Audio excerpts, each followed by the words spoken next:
नमस्कार दोस्तों, आज मैं आपको बताने वाला हूँ। कुछ लोग कह रहे हैं कि अमेरिका में हमने एलियन को देखा है उतरते हुए।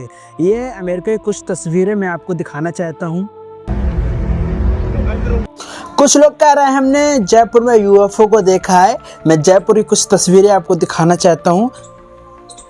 अमेरिका से लेकर दुनिया भर में ऐसी घटनाएं भी सामने आई हैं। दावा है कि एलियन इनका इस्तेमाल।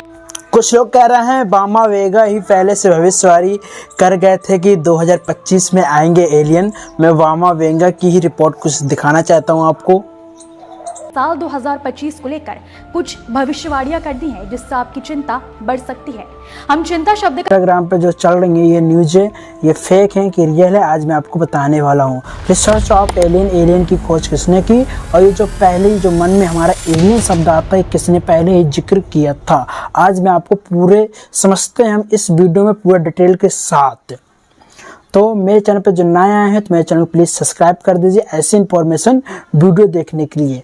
पहले ये मन किसके मन में उठा ये एलियन होते हैं, तो मैं आज आपको बताने वाला हूँ।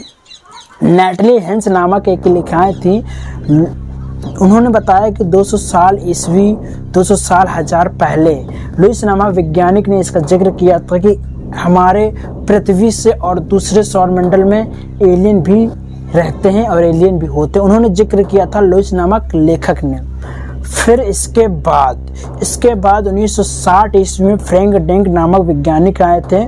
उन्होंने कहा कि अगर एलियन होते भी हैं तो हम एलियन का पता कैसे लगाएंगे कि एलियन होते हैं। उन्होंने जांच करने के लिए जब हमारा विश्व युद्ध दौरान में एक सौरमंडल से दूसरे सौरमंडल में अगर कुछ भी सूचना भेजनी होती थी, वो रेडियो तकनीक का इस्तेमाल करते थे।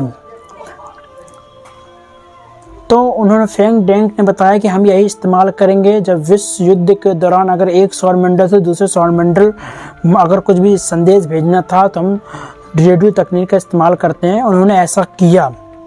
रेडियो तकनीक का मुंह सौरमंडल की ओर नज़दीकी की ओर घुमा दिया, इसलिए कि एलियन की आवाज़ हम सुन सकें। अगर एलियन हमें सौरमंडल से सिग्नल भेज रहे हैं तो हम उनकी आवाज़ सुन सकें।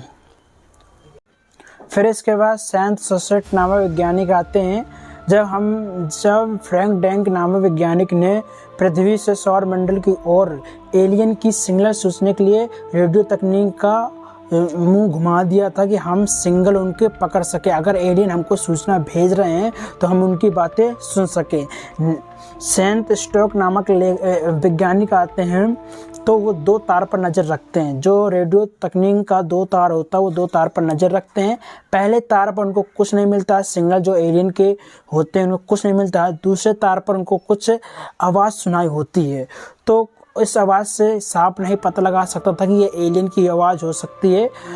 कुछ लोग कह रहे हैं कि एलियन की आवाज़ नहीं हो सकती है, ये वायुयान की भी आवाज़ हो सकती है, जैसे हेलीकॉप्टर जैसे हवाई जहाज़ की भी ये आवाज़ हो सकती है। इससे कोई साफ पता नहीं लगा था कि हमें एलियन सिग्नल भेज रहे हैं। तो फिर 1980 ईस्वी में अमेरिकी सरकार ने आर्थिक मदद देना शुरू कर दिया था। इसलिए शुरू कर दिया था कि एलियन को हम ढूंढ सकें। उन्होंने सिटी इंस्टीट्यूट का प्रयोग किया एलियन को ढूंढने के लिए। लाखों रुपए खर्च करने के बाद अमेरिकी सरकार का 1980 के दशक में जो सरकार सिटी इंस्टीट्यूट को आर्थिक जो मदद कर रहे थे वो देना बंद कर दिया था। इसलिए बंद कर दिया था क्योंकि लिए लाखों फ्रिक्वेंसी खर्च करने के बाद एलियन का कुछ पता नहीं चल पा रहा था। इसलिए आर्थिक जो अमेरिका की सरकार थी उन्होंने सब बंद कर दिया था। फिर इसके बाद हमारे डेविड स्प्रून नामक वैज्ञानिक आते हैं। उन्होंने ये बताया कि 2009 में आते हैं। वो कहते हैं कि इसलिए एलियन का कम खोजने के लिए एलियन नहीं खोज पाए, इसलिए हम कि उस समय अधिक ग्रह की खोज नहीं हो सकी थी, उस समय कम ही ग्रह की खोज हो चुकी थी, हम इसलिए एलियन का पता नहीं लगा पाए। तो फिर इसके बाद डेविड नामक एक नासा के बहुत बड़े सलाहकार थे, मतलब कि बहुत बड़े। मार्च 2009 में नासा वैज्ञानिक ने कैप्लर को भेजा अंतरिक्ष में। कैप्लर को इसलिए भेजा था कि एलियन का पता लगाने के लिए भेजा था कैप्लर को। तो कैप्लर अंतरिक्ष में जाता है। अंतरिक्ष में जाने की ओर वो ग्रह की खोज करता है और वो ग्रह की खोज करता है। फिर खोज करते हुए उनको 600 ग्रह की खोज हो जाती है नासा वैज्ञानिक को। फिर इसके बाद एलियन का कुछ मतलब कि एलियन कुछ आता पता नहीं निकला। इससे साफ नहीं होता कि एलियन हैं अभी पृथ्वी में, सौरमंडल में। फिर इसके बाद स्टीवन ड्रेक नामक वैज्ञानिक आते हैं। उन्होंने ये कहा था कि अगर हमको एलियन मिल भी जाते हैं, हम एलियन से हम बातचीत कैसे कर सकते हैं, एलियन अगर हमको मिल भी जाते हैं, हम एलियन की कैसे बात कर सकते हैं।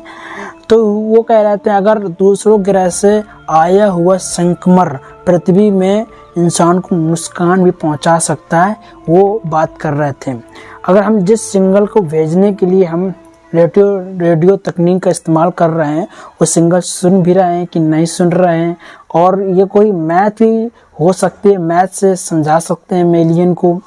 ये बहुत अच्छे सगत बात रही, मगर एलियन को साफ पता नहीं लग पाया कि एलियन हैं भी। तो इससे ये जहर पता चलता है कि जो एलियन की जो हमारे मन में शंका होती है एलियन की, तो लुसी नामक वैज्ञानिक थे और उन्होंने जिक्र किया था आज तक एलियन कोई खोज नहीं पाया है और ना एलियन धरती पे आए। ये सब जितनी भी न्यूज़ें चलाई जा रही हैं सब फेक हैं इसलिए। तो मिलते हैं अगले वीडियो पे। जय हिंद।